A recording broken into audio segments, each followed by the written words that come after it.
삼손이 블레셋 다곤 신전에서 이제 거사를 일으켰습니다. 그리고 이제 본문의 말씀대로 살았을 때에 활동했던 것보다가 죽었을 때 블레셋 사람들이 더 많은 수를 죽임으로 놀라운 믿음의 역사를 이제 만들고 역사의 장에서 이제 내려오게 되었습니다. 이제 삼손을 끝으로 더 이상 여러분이 알다시피 사사들은 등장하지 않습니다. 그러면은 사사기가 끝나야 될 것 같은데 사사기가 끝나지 않고 17장에서 21장까지 이제 이어지고 있습니다. 그래서 17장에서 21장까지의 내용들을 보면 사사들은 더 이상 등장하지 않습니다. 그러니까 사사들이 여태까지 행했던 영웅담과는 조금 다른 이야기들이 이제 펼쳐지고 있는 것입니다. 이야기의 초점이 이제 한 개인, 이제 미가가 나오고요. 그리고 그 미가의 이제 가정이 나오고 또 이제 단지파를 통해서 이제 사사 시대의 이스라엘이 어떻게 죄악으로 물들어 있었는가를 보여주고 있습니다. 우리가 사사기를 읽을 때마다 계속해서 반복된 이야기가 있었죠. 그게 뭐냐면 이 이스라엘이 여호와의 목전에서 악을 행하였다라고 하는 이제 반복된 구절이 나오는데 17장부터 21장까지는 이 여호와의 목전에서 악을 행했던 그 모습이 구체적으로 어떤 모습이었는가를 이제 일상을 통해서 보여주고 있는 것입니다. 그래서 17장에서 이제 18장까지는 이제 미가를 통해서 당시 이스라엘이 얼마나 타락했는지를 이제 보여주고 있고 신앙적으로요. 그리고 19장에서 21장까지는 에브라임에 살던 레위인과 첩의 이야기를 통해서 이스라엘이 얼마나 도덕적으로 이제 부패하였는지를 보여주고 있습니다. 그러니까 맨 먼저는 영적으로 신앙적으로 타락한 모습을 17장에서 18장까지를 보여주고 있고 그리고 19장에서 21장까지는 이제 도덕적으로 이스라엘이 얼마나 타락했는지를 이제 보여주고 있습니다. 그러니까 이 순서가 중요합니다. 그러니까 이스라엘이 도덕적으로 먼저 타락했다는 것을 보여준 것이 먼저가 아니라 이스라엘이 먼저 영적으로 타락했다는 것을 먼저 보여준다는 것입니다. 신앙적으로 영적으로 타락했다는 말은 더 이상 이스라엘이 하나님을 두려워하지 않는다는 것을 의미합니다. 하나님을 두려워하지 않는다는 말은 뭘 의미하냐면 하나님께서 이들에게 지키라 명령하신 규례와 법도를 더 이상 지키지 않는다는 것을 또한 의미합니다. 그러니까 하나님을 두려워하지 않으니 하나님이 주신 말씀을 두려워하지 않으니까 지키지 않는 겁니다. 근데 하나님의 말씀은 이스라엘의 백성들을 제대로 살게 만드는 기준입니다.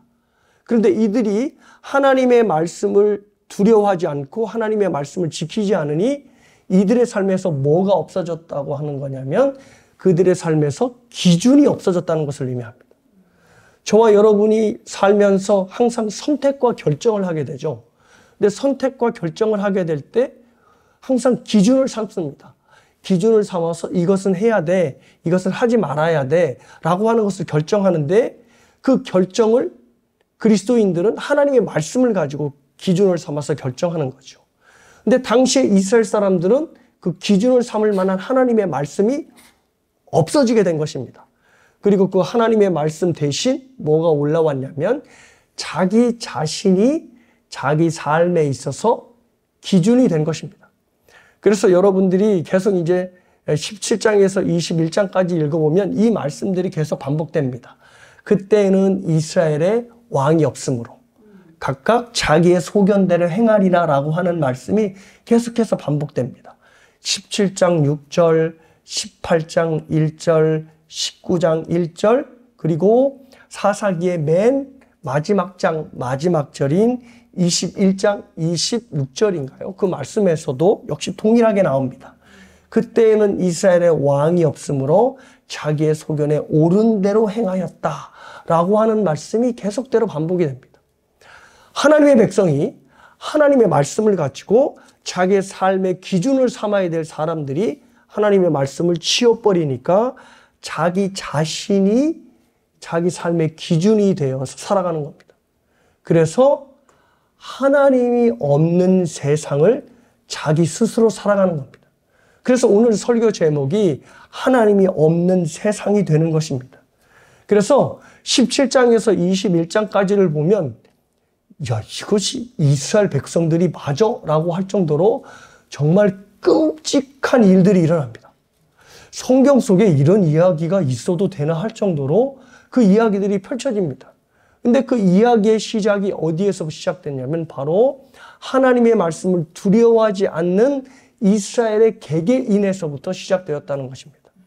그래서 오늘 본문 말씀은 그 이야기의 시작이 이제 어디에서 시작되냐면 바로 미가라고 하는 한 개인의 가정에서부터 일어나는 사건을 통해서 이스라엘이 얼마나 타락했는지를 이제 보여주게 되는 것입니다. 여러분이 읽으셨듯이 미가의 집에서 사건이 하나 발생하는데요. 그 사건이 뭐냐면 미가가 어머니의 돈을 훔치는 데서부터 이제 시작을 합니다. 미가가 어머니 돈을 왜 훔쳤을까요? 이유가 나와 있지 않습니다. 뭐 배고파서 음식을 사기 위해 훔쳤다. 아니면 자기가 어떤 것을 갖고 싶어 하는데 그 갖고 싶어 하는 것을 사기 위해서 훔쳤다. 뭐 이런 부연 설명이 나지 않고 그냥 어머니의 돈을 훔쳤습니다. 그러니까 뭐냐면 어머니의 돈이 탐이 나서 이 아들이 훔친 겁니다. 그러니까 이것을 통해서 뭘 보여주냐면 이스라엘의 사회를 이루고 있는 가장 1차적 단위인 가정이 이미 허물어졌다는 것을 의미합니다. 아들이 엄마의 돈을 훔쳐요. 그러니까 엄마가 너무 화가 나가지고 그 아들이 훔친 것을 모르니까 내 돈 훔쳐간 놈은 하나님의 저주를 받아라 하고 저주를 했거든요. 그러니까 이 아들이 어머니의 저주가 무서웠던지 어머니 그 돈 제가 훔쳤습니다. 이렇게 하고 얘기를 합니다. 그러니까 더 놀라운 것은 그 어머니의 반응입니다. 그러면 제대로 정신이 박힌 어머니라면 야 이놈아 이 돈을 왜 가져갔어? 라고 일단 묻겠지요. 그리고 그 이유를 들어보고 야 아무리 그 이유가 급박했어도 돈을 훔치는 것은 하나님의 말씀을 어기는 8계명을 어기는 거야 라고 이야기를 하고 엄하게 꾸짖었을 것입니다. 그런데 이 어머니의 반응이 2절을 보니까 대뜸 어떻게 바뀌지요? 내 아들이 여호와 하나님의 복받기를 원하노라 하면서 갑자기 딱 바뀝니다. 이게 왜 그러냐면 자신이 내뱉은 저주가 정말로 아들에게 임하게 될 것을 두려워하여서 얼른 그 저주가 아들에게 미칠까 봐 복으로 바꾼 것입니다. 아들이 왜 이 돈을 훔쳤는지 묻지도 않고 그 훔친 죄악이 얼마나 하나님 앞에 죄악된 행동인지를 꾸지람하는 모든 과정 없이 그냥 자기가 뱉은 저주가 아들에게 어떻게 갈까 봐 전전긍긍하여서 복으로 돌리는 모습을 볼 수 있는 것입니다. 그러니까 하나님의 말씀과 얼마나 멀리 떨어져 있는 어머니인지를 보게 되는 것이죠. 잠언 13장 24절에 보면 이런 말씀이 있습니다. 매를 아끼는 자는 그의 자식을 미워함이라. 자식을 사랑하는 자는 근실이 징계하느니라. 이 말씀은 뭐 애들을 두들겨 패면서 키워라 라고 하는 말씀이 아닙니다. 부모가 하나님의 말씀을 기준으로 갖고 자녀들을 잘 키우되 그 기준에서 아이가 어긋나면 엄하게 가리키고 엄하게 징계하라 라고 하는 말씀을 하는 것입니다. 그런데 이 어머니는 자신의 저주가 아들에게 돌아갈까 봐 전전긍긍하고 당장 그 앞에서 내 아들이 하나님의 복을 받아야 됩니다 라고 얼른 저주를 복으로 바꾸는 어머니의 모습을 보여주는 겁니다. 그러니까 이 미가가 이 어머니에게 있어서 벌써 우상이 되어버린 것을 보여주고 있습니다. 그리고 더 나아가서 이 어머니가 자신의 축복이 기도만으로는 안 되었든지 이 미가 아들을 위해서 신상을 만듭니다. 그러니까 아들에게 불려받은 돈을 이제 그 신상을 만드는데 쓰고 투자하고 있는 것입니다. 그러니까 이제 이 아들이 뭐 돈은 비록 어머니 거는 돌려드렸지만 그 돈에 더 버금가는 무엇을 갖게 됐냐면 신상을 갖게 된 겁니다. 그러니까 이 신상이 자신에게 큰 복을 가져다 줄 것으로 이 아들이 믿고 또 거기에 부족하다고 생각했는지 제사장이 입는 에봇을 만들고 그리고 드라빔이라고 하는 우상까지 추가로 제작을 하였습니다. 그러니까 당시 드라빔은 뭐 그때 고대 근동에서 신의 뜻을 알 수 있게 한다는 우상인데 그 우상까지 제작을 한 것입니다. 그래서 어머니가 준 신상 그리고 자기가 만든 에봇과 드라빔을 자기가 세운 어떤 거룩한 자기의만의 신상에다가 딱 신당에다가 모셔 놓았습니다. 그리고 나서 이것도 부족한 나머지 이 미가가 자신의 아들 하나를 딱 골라서 무엇을 하냐면 제사장으로 임명을 합니다. 제사장은 원래 누가 될 수 있죠? 레위인만 될 수 있습니다. 그러니까 하나님께서 이 레위인은 제사에 관련된 일만 하라고 아예 기업도 주시지 않았죠. 그래서 레위인을 통해서 제사장을 하게 하시고 좀 더 구체적으로 얘기하면 아론의 자녀들만 통해서 제사장을 할 수 있게끔 그렇게 만드셨습니다. 근데 지금 미가가 무슨 일을 하고 있냐면 자신의 아들을 제사장으로 임명을 하는 것입니다. 그러니까 지금 하나님의 복을 받기 위해 굉장히 애를 쓰는 사람이 미가인데 미가는 지금 하나님께서 원치 않는 일만 아주 골라서 하고 있는 것입니다. 그러니까 미가가 얼마나 신앙적으로 저 멀리 떨어져 있는가를 우리에게 보여주고 있는 것입니다. 그리고 레위인도 마찬가지입니다. 이제 레위인이 그 뒤를 이어서 등장하는데요. 레위인은 여러분이 알다시피 이미 하나님께서 이미 하나님의 직분자로 임명을 하여서 세운 사람입니다. 그러면 이 사람은 정말 신앙적인 어떤 길을 걸어야 하는 사람인데도 불구하고 이 사람도 전혀 비신앙적인 또 하나님께서 완전히 그를 세우신 것을 무의미하게 만드는 일을 행합니다. 하나님께서 레위인들을 세우신 것은 지파를 위해서 세우신 것입니다.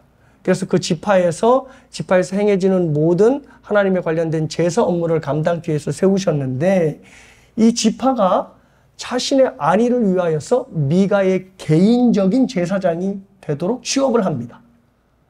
말씀드린 대로 레위 지파들은 하나님이 주신 기업을 받지를 못했습니다. 그렇기 때문에 각 지파에 흩어져 살게 되었고 각 지파들은 이 레위 지파들을 먹여 살려야 됩니다. 근데 이 레위 지파가 어디에 속해 있죠?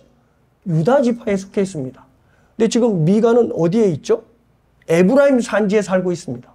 그러니까 이 말은 유다 지파가 이 레위 사람을 제대로 거둬들이지 않아서 이 레위 지파가 먹고 살기 위하여 떠돌아다니는 것을 의미합니다. 떠돌아다니다가 어디까지 오게 되냐면 에브라임 산지에 살고 있는 미가 집까지 오게 된 것입니다. 근데 미가는 지금 하나님의 복 받기를 너무너무 사모하지요. 그런데 자신의 집에 레위인이 딱 등장을 했습니다. 옳거니 잘 됐다. 이 레위인을 제사장으로 삼으면 하나님께서 이 레위인을 통하여서 나에게 복을 주시겠구나 라고 하면서 이 레위인을 얼른 자기 제사장으로 일종의 스카우트를 한 겁니다. 그러면 정신이 제대로 박힌 레위인이면 저는 당신의 개인의 레위인이 제사장이 될 수 없습니다 라고 거절을 해야 될 텐데 어떻게 해요? 자신이 먹고 살아야 하니까 얼른 미가의 제사장으로 딱 들어가게 되는 것입니다.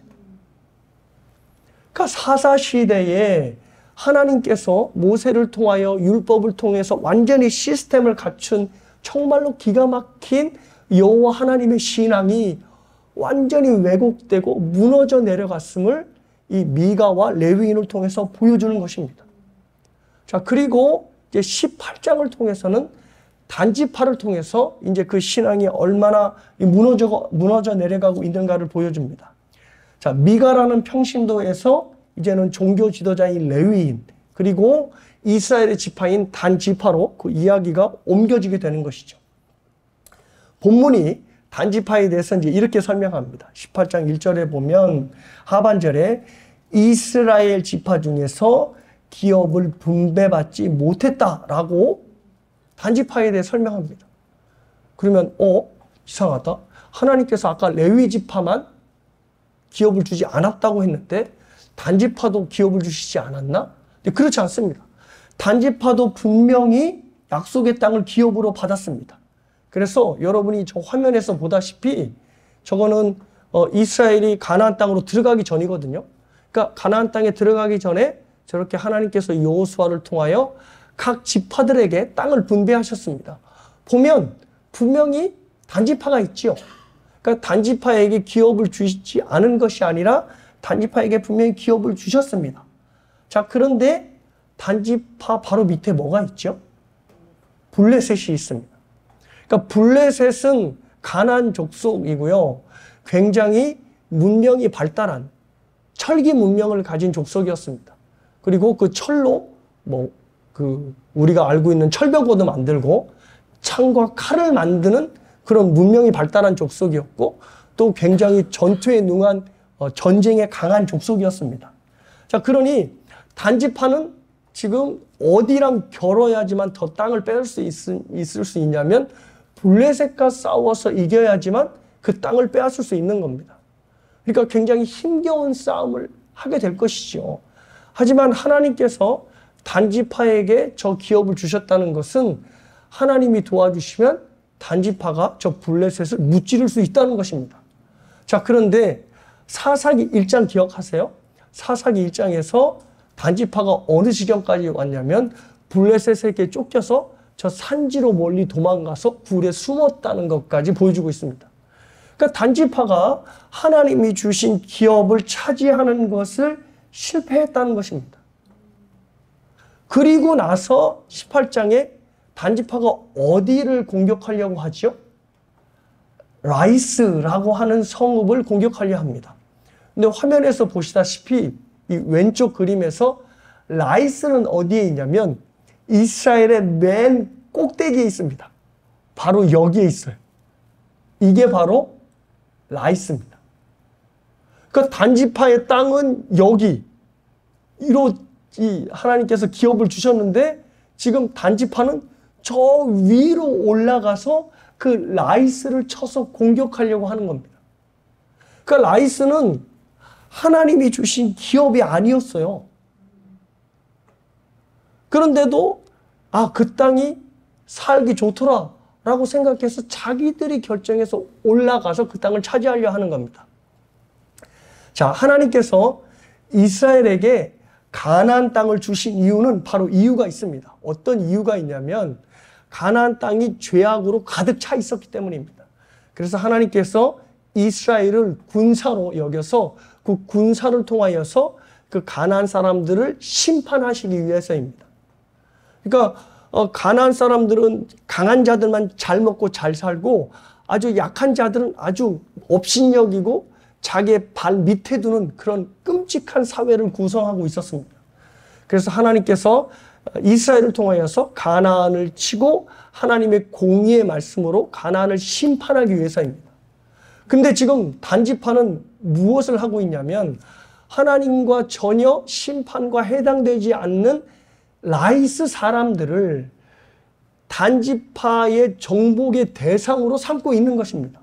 그래서 지금 저 맨 위 꼭대기까지 올라가서 이 라이스 사람들을 치려고 하는 것인데 본문은 한결같이 라이스 사람에 대해서 뭐라고 얘기하냐면 이렇게 얘기합니다.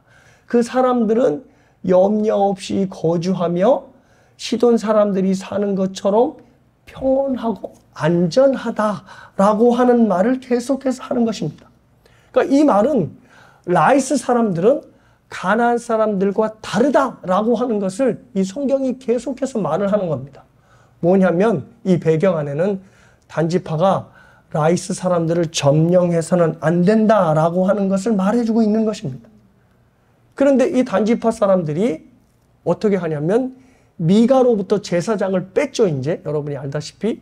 그래서 그 미가의 제사장을 통해서 이것이 하나님의 뜻이 아닌가를 물어보고 미가는 어떻게 해요? 이제 단지파의 제사장이 되었으니까 하나님이 허락하십니다 라고 하는 거짓 허락을 흘렸고 그리고 단지파는 그 말을 붙잡고 이제 라이스 성을 점령하러 가는 겁니다.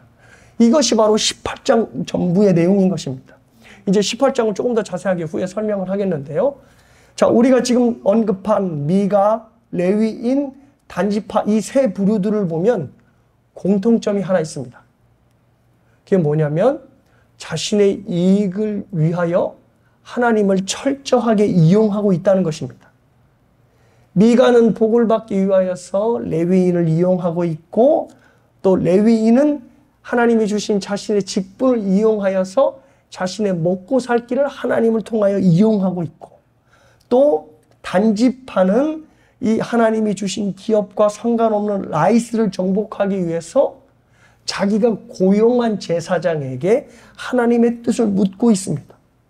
그러니까 모두 다 자신의 뜻, 자신의 소망, 자신의 욕망을 이루기 위해서 하나님을 이용하고 있다는 것입니다. 자, 이것이 바로 사사들의 이야기가 나오고 있지 않음에도 불구하고 사사기가 계속해서 진행되는 이유입니다. 타락한 하나님의 자녀들이 어떠한 모습을 보이고 있는가를 우리에게 보여주기 위해서입니다. 타락한 하나님의 자녀들이 하나님의 말씀을 어기게 되면 바로 하나님을 자신의 욕망을 이루는 도구로 이용하고 있다는 것입니다. 하나님을 위해 어떻게 살 것인가, 하나님의 영광을 위해서 내가 어떻게 쓰임받을 것인가에 대해서는 전혀 관심을 갖지 않고 오로지 관심이 하나님을 통하여서 내가 어떻게 복을 받으며 살 것인가, 내가 어떻게 편안하게 살 것인가만을 기억하며 사는 것입니다. 그래서 사랑하는 여러분, 하나님의 나라에 대해서, 하나님에 대하여 관심을 갖지 않고 자기 자신에 대해서 관심만을 갖게 된다면 우리는 사사기에 나오는 타락한 하나님의 백성들처럼 똑같을 수 있게 된다는 것을 기억해야 합니다. 여러분, 기억해야 할 것이 우리가 하나님을 위해서 있는 것이고 우리가 하나님께 영광을 돌리기 위하여 우리 삶이 존재하는 것이지, 우리가 잘 먹고 잘 살기 위해서 하나님이 존재하는 것이 아니라는 것입니다. 근데 타락한 하나님의 백성들이 하나님을 어떻게 이용하냐면, 내가 더 잘 먹고 잘 살기 위해서, 내가 더 이 땅에서 편안하고 복을 누리게 하기 위해서 하나님을 사용하고 있다는 것입니다. 그래서 사도 바울이 우리에게 이런 말씀을 하는 것입니다. 먹든지 마시든지 무엇을 하든지 무엇을 위하여 하라? 하나님의 영광을 위해서 하라 라고 말씀을 하는 것입니다. 어떠한 작은 순간이라도 하나님을 목적하며 살게 될 때, 그리고 우리의 삶의 모든 동기와 이유가 하나님의 영광과 하나님을 위한 것이 될 때, 하나님은 우리를 통해서 영광을 받으실 것이고 또 우리의 삶은 하나님의 영광을 위하여 쓰여지게 될 것입니다. 이 같은 축복이 저와 여러분의 삶에 충만하게 나타나기를 주님의 이름으로 축복합니다. 자, 이제 단지파에 대해서 구체적으로 18장은 집중하여 이야기합니다. 단지파가 이제 레위인을 미가의 개인적인 제사장으로 취업된 미가를 이제 단지파의 제사장으로 이제 강제로 취하게 됩니다. 자, 미가의 입장에서 보면 억울합니다. 왜냐하면 다 뺏겼어요. 제사장 뺏겼죠. 또 자기 엄마가 자기를 위해서 만들어준 신상 빼앗겼죠. 그리고 거기에 복의 복을 더하리라 믿게 자기가 제작한 에봇과 드라빔까지 다 빼앗겼습니다. 그러니까 이제 미가는 자신의 모든 영적 축복을 이제 빼앗겼다고 생각을 하는 거죠. 자, 그런데 그 단지파에 대해서 대항을 하지 못했습니다. 왜냐하면 본문에 보니까 단지파가 군사 600명과 함께 이 미가의 제사장과 함께 대동을 했기 때문에 좀 꼼짝을 못하는 겁니다. 그래서 미가가 아무 소리 안 하고 있다가 단지파가 떠나고 나니까 이제 마을 사람들을 동원하여서 군사를 일으켜서 이제 그 단지파를 쫓아갔습니다. 자, 그러니까 단지파가 이제 미가의 군사들과 만나게 되었는데, 단지파가 너무 태연하게 얘기하는 거죠. 뭐라고 얘기하냐면, 나를 왜 쫓아왔냐? 라고 이야기하니까 이 미가가 너무나 허탈한 나머지 24절에서 이와 같이 얘기합니다. 미가가 이르되 내가 만든 신들과 제사장을 빼앗아 갔으니 이제 내게 오히려 남은 것이 무엇이냐? 너희가 어찌하여 나더러 무슨 일이냐고 하느냐 하는지라. 자, 미가의 반응에 좀 집중하십시오. 미가가 지금 뭐라고 얘기하냐면, 내가 만든 신들과 제사장을 빼앗아 갔으니 내게 오히려 남은 것이 무엇이냐라고 되묻고 있습니다. 자, 이것은 미가가 자기에게 남은 것이 아무것도 없다고 말을 하는 겁니다. 단지파가 미가의 모든 전 재산을 탈취해서 가져간 게 아니거든요. 지금 뭔가를 가져갔냐면 제사장, 그리고 신상, 드라빔, 에봇만 가져갔습니다. 근데 지금 미가가 어떻게 반응하냐면 단지파 당신들이 나의 모든 것을 다 가져갔다라고 이야기를 하는 겁니다. 그만큼 미가는 자신이 만든 모든 것에 자신의 인생을 걸고 있는 어리석은 모습을 보여주고 있습니다. 그렇죠? 신상도 자기가 만들었고, 에봇도 자기가 만들었고, 드라빔도 자기가 만들었죠. 그런데 자기가 만든 피조물에 자기의 모든 인생을 걸고 그것을 단지파가 가져가니 너희들이 내 모든 것을 가져갔어라고 이야기를 하는 겁니다. 그러니까 이 미가의 모습을 통해서 당시 이스라엘의 모습을 보여주는 것입니다. 당시 이스라엘이 모든 것을 주시는 하나님께 모든 걸 의탁하고 맡기는 것이 아니라 자기들이 만든 우상을 가지고 자기들의 인생을 맡기며 살아가는 어리석은 모습을 미가처럼 보여주었다고 하는 것이죠. 그래서 미가의 모습을 통해서 당시 이스라엘의 모습을 보여주고 있는 것입니다. 그런데 흥미로운 것은 미가가 그렇게 소중하게 여기는 이 신상이, 우상이 미가를 지키지 못한다는 것입니다. 단지파가 미가를 위협할 때 이 우상이 미가를 보호했나요? 못했나요? 전혀 못합니다. 그리고 심지어 우상이 자기 자신도 보호하지 못합니다. 왜냐하면 미가의 집에서 단지파로 강제 이송될 때 우상은 그냥 단지파로 끌려가는 것밖에 없었습니다. 그러니까 그들이 믿고 바라는 우상이 얼마나 힘이 없고 부족한 것을 지금 본문을 통해서 보여주고 있는 것입니다. 그러니까 우상이 할 수 있는 것은 아무것도 없다라는 것을 보여주는 것이죠. 차라리 미가가 이 우상에게 자신을 의탁하지 않고 하나님께 자신의 모든 것을 의탁하고 맡겨드렸다면 미가의 이 모든 것은 단지파에게 빼앗기는 일도 없었을 것이고 자기의 삶을 굳건히 지키는 일도 분명히 그 삶에서 일어났을 것입니다. 근데 우상에게 모든 것을 내어 맡기니 결국 자기보다 힘센 대상을 만났을 때 빼앗기고 마는 것입니다. 그래서 결국 미가는 단지파의 위세를 보고 쓸쓸히 집으로 돌아가고 맙니다. 자, 이제 단지파가 집중적으로 나오죠. 단지파는 이제 무서울 게 없습니다. 제사장 취했죠. 그 다음에 신상 취했죠. 에봇 취했죠. 드라빔을 취했죠. 그러니까 이제 자기들이 목적하는 대로 라이스만 치면 되는 겁니다. 자, 이제 이 단지파가 라이스를 어떻게 치는지 한번 보십시오. 단 자손이 미가가 만든 것과 그 제사장을 취하여 라이스에게 이르러 한가하고 걱정 없이 사는 백성을 만나 칼날로 그들을 치며 그 성읍을 불사르되 그들을 구원할 자가 없었으니 그 성읍은 베드르홉 가까운 골짜기에 있어서 시돈과 거리가 멀고 상종하는 사람도 없었음이었더라. 자, 본문이 단지파가 라이스를 공격하는 것을 지지한다고 보세요? 지지하지 않는다고 보세요? 지지하지 않고 있습니다. 뭘 보면 알 수가 있냐면 이 라이스를 염려 없이 거주하며 평온하고 안전한 곳으로 계속해서 반복해서 이 라이스를 묘사하고 있다는 겁니다. 그러니까 이 말의 배경에는 단지파가 라이스를 쳐서는 안 된다라고 하는 배경이 깔려 있는 것입니다. 자, 여기서 염려 없이 걱정 없이 산다라고 하는 이 말의 속뜻은 성벽이 없다라고 하는 의미가 된다고 학자들은 해석하고 있습니다. 그러니까 라이스는 뭐가 없냐면 그들을 보호할 뭐가 없다? 성벽이 없다는 겁니다. 자, 여호수아가 12정탐꾼을 가나안에 보내잖아요. 근데 가나안에 보낼 때 가나안을 정탐하고 온 정탐꾼들이 뭐라고 보고하냐면 가나안의 도시들은 하늘을 찌를 것 같은 성곽으로 되어 있는 성읍들이다 라고 보고를 하는 겁니다. 그러니까 12정탐꾼들이 가나안을 처음 보고 놀란 것이 뭐냐면 하늘을 찌를 것 같은 높은 성벽이었습니다.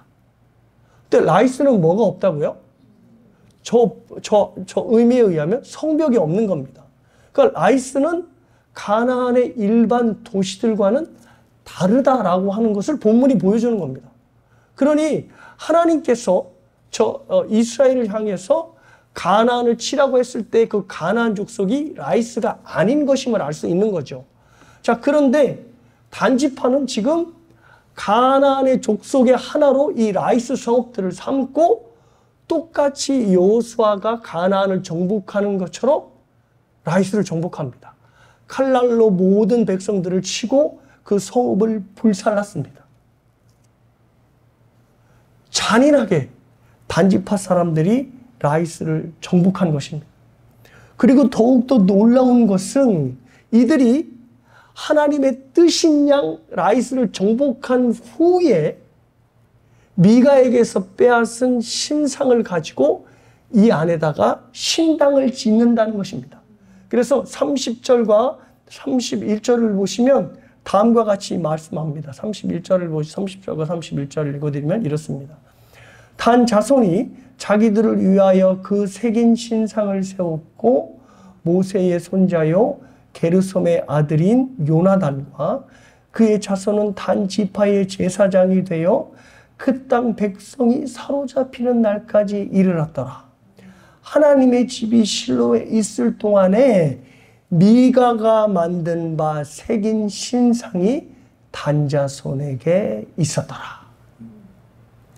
잔인하게 라이스의 성읍을 쓸어버린 후에 이들이 한 일은 뭐냐면 미가에게서 빼앗은 신상을 가지고 신당을 만들어서 그 신상을 섬기는 것이었습니다.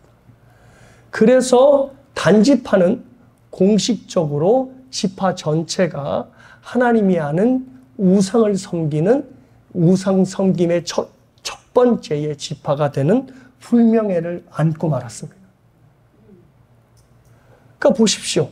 단지파가 하나님을 믿는 것 같지만 계속해서 하나님의 뜻과는 반대되는 결정을 내리고 하나님의 뜻과는 먼 결정을 내리고 결국은 하나님께서 점령하라고 하신 가나안 족속을 떠나서 전혀 엉뚱한 사람들이 라이스의 성읍을 치고 고작 한 일은 뭐냐면 그들이 결국 자신이 성은 라이스의 성읍이라는 이름을 없애버리고 단이라고 하는 이름을 지어서 그 안에 신상을 세우는 것이었습니다. 그러니까 정말 최악의 지파가 바로 단지파가 된 것입니다. 하나님이 단지파를 가만히 내버려 두었을까요? 안 두었을까요? 안 두었겠죠. 그래서 오늘 본문의 30절 말씀을 보면 이렇게 되어 있습니다. 이 백성이 어떻게 해요? 사로잡히던 날이라고 되어 있죠. 이 백성은 누구를 의미할까요? 바로 단지파를 의미합니다. 그러니까 단지파가 바로 사로잡혀 갔다는 것이죠. 근데 언제 사로잡혀 갔다는 걸까요?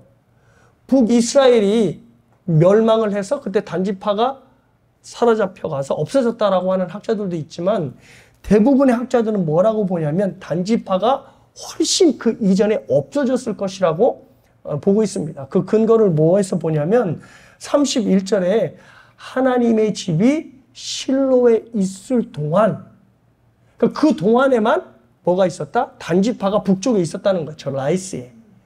자, 그런데 그 이후에 실로가 없어졌을 때 단지파도 없어졌을 것이다 라고 생각을 하는 겁니다. 실로가 언제 없어지는 거냐면 블레셋 때 이 블레셋의 이 공격으로 이 침공을 받아서 그때 언약궤, 하나님의 법궤가 빼앗기게 되죠. 그게 이제 엘리 제사장, 사무엘이 어렸을 때입니다. 그때 성막이 불타 없어집니다. 그리고 법궤는 빼앗깁니다. 그러니까 사무엘이 어렸을 때니까 사울이 왕이 되기 훨씬 이전 시대입니다. 그러니까 이스라엘이 왕정이 시작하기 훨씬 이전 시대에 실로의 성막이 불탔을 때 이때 단지파도 함께 잡혀갔을 것이라고 보는 겁니다. 그러니까 단지파가 얼마나 오래전에 이스라엘에서 자취를 감추었는가를 알 수가 있는 겁니다. 자, 하나님의 말씀대로 살지 않고 하나님의 뜻을 계속해서 어긋나게 굴고 하나님을 이용하여서 결국 라이스의 지역에 아주 흉악한 살인을 저지르고 결국 신상을 세워서 이스라엘의 지파 중에 우상을 섬기는 첫 번째 지파가 된 그 결과가 가장 첫 번째로 망해 없어지는 결과로 이어지게 된 것입니다. 이스라엘이 왕이 생기기도 전에 없어지고만 첫 번째 지파가 된 것입니다. 그래서 오늘 이야기가 상당히 무겁죠. 근데 다음 주의 이야기는 큰일 났습니다. 더 무겁고 더 끔찍합니다. 자, 그럼에도 불구하고 이 단지파를 통해서 하나님께서 우리에게 보여주시는 것이 있습니다. 그것이 뭐냐면, 잘 기억하십시오. 하나님의 뜻을 떠난 행위는 그 어떤 것도 오래가지 못한다는 겁니다. 그러니까 그 어떤 결정과 어떤 공동체도 하나님의 지지를 받지 않으면 절대로 오래가지 못한다는 겁니다. 단지파가 그것을 여실히 보여주고 있습니다. 단지파가 쉽지 않았어요. 말씀드린 대로 그 밑이 블레셋입니다. 블레셋이 언제 완전히 제압을 당하냐면 다윗 왕 때에 비로소 완전히 제압을 당합니다. 그러니까 꽤나 오랫동안 이스라엘을 괴롭힐 만한 힘이 있었다는 거죠. 그러니까 단지파가 블레셋과 싸워서 기업을 차지한다는 것은 물론 쉽지 않은 일입니다. 하지만 그들이 갈렙이 한 것처럼 믿음으로 이 산지를 내게 주십시오라고 생각하며 정말 블레셋과 치열하게 싸웠다면 에브라임 산지까지 이 단지파가 갈 일도 없었고, 에브라임 산지까지 그 떠돌아가면서 미가가 개인적으로 세운 제사장을 만나지 않았을 뿐더러 미가가 세운 제사장을 만나지 않았다면 라이스를 쳐서 자기의 성읍으로 삼을 기회조차 없었을 것입니다. 그리고 삼손이 어느 지파 사람이었죠? 단지파 사람이었어요. 그러니 자기 지파에 그런 걸출한 사사가 있었다면 삼손과 힘을 합해서 블레셋을 쳐서 기업을 차지하면, 비록 좀 훗날 이야기이긴 하지만 기업을 차지하면 됐었을 것을 계속해서 하나님의 뜻과 어긋난 일을 행하고 결국에는 자신의 기업과 상관이 없는 저 북쪽까지 올라가 라이스 사람들을 쳐서 죽인 후에 우상을 세워 섬기는 아주 끔찍한 지파가 되고 만 것입니다. 하나님의 뜻을 어긴 공동체는 바로 하나님의 뜻을 지지받지 못하는 공동체가 되는 것이고, 그러면 결국 하나님에 의하여 그 공동체는 흩어지게 되는 것입니다. 그런데 놀라운 것은 그 단지파의 중심에 누가 있었죠? 그 레위인이 있었다는 겁니다. 근데 그 레위인이 어느 후손이라고요? 모세의 후손입니다. 놀랍지 않으세요? 단지파를 멸망하게 만든 그 중심에 레위인이 있었는데 그 레위인이 누구의 후손이었다? 지금 모세의 손자로 나오잖아요. 근데 이게 뭐 바로 밑에 손자가 아니라 후손이라고 해석을 하셔도 됩니다. 아무튼 모세의 직계 후손입니다. 그러니까 아무리 걸출한 신앙의 조상을 갖고 있었어도 그 후손이 하나님을 1대1로 만나지 못해서 그 하나님을 나의 하나님으로 섬기지 못하면 그 하나님은 나랑 상관이 없는 분이 되고 만다는 것입니다. 이런 말이 있습니다. 뭐냐면 하나님은 뭐가 없다? 손자가 없다라는 겁니다. 모두 하나님은 누구만이냐면 아들과 딸들밖에 없다는 거죠. 이 말은 하나님을 아들과 딸로 1대1로 그 관계를 만나야지만 하나님과의 관계가 성립되는 것이지, 내 어머니가 믿음이 좋아서, 내 할아버지가 믿음이 좋아서 그렇다고 해서 하나님을 만나게 되느냐? 그것이 아니라는 겁니다. 그래서 하나님은 뭐가 없다? 손자가 없다라고 하는 말이 있는 겁니다. 그렇죠. 모세라고 하는 사람이 얼마나 걸출한 이스라엘의 리더입니까? 그런데 그 후손이 하나님의 뜻과 정반대되는 일을 행하는 겁니다. 그래서 하나님에게는 손자가 없다는 겁니다. 사랑하는 여러분, 여러분이 아무리 교회 잘 다니시고 신앙생활을 잘 하셔도 여러분의 자녀들이 하나님을 자신의 아버지로 만나지 못하는 한 우리의 신앙은 우리 때로 끝날 수밖에 없다는 것을 두려운 마음으로 기억해야 합니다. 오늘 그 놀라운 충고의 메시지를 단지파를 통해서 우리에게 보여주고 있고 하나님께서 우리에게 경고하고 있는 것입니다. 사랑하는 여러분, 이것을 두려운 마음으로 여러분이 오늘 말씀을 가지고 받으셨으면 좋겠습니다. 그래서 정말 하나님이 내 삶의 전부가 되시는가를 기억하시면 좋겠고요. 그리고 하나님께서 내 삶의 전부가 되신다면 우리의 모든 삶의 시시콜콜한 것들을 하나님께 내어드릴 수 있는 믿음을 저와 여러분은 갖게 될 것입니다. 이것을 가지고 오늘 하루 그리고 앞으로 진행되는 모든 삶의 과정 속에서 하나님을 의지하고 또 하나님께 모든 것을 내어 맡겨드리는 여러분 모두가 되시길 주님의 이름으로 축복합니다.